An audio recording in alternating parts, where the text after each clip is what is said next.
Warum hat sich der Turm von Pisa wirklich geneigt, Joso? Weil jemand den Nacken geküsst hat. Ah, mach nicht.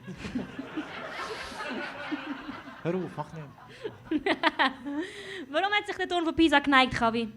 Hey Julia, danke, dass du mir die Frage stellst, weil ich als Historiker habe natürlich sehr viel Research gemacht, damit alle Touristen das scheiß Foto machen können. Und was ist rausgekommen? Ah, das war es. Ja. Okay, danke. Nein, gut, danke für den Research. Milan, warum hat sich der Turm von Pisa geneigt?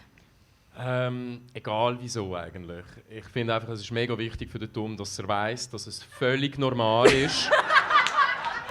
Dass er nicht immer ganz gerade steht.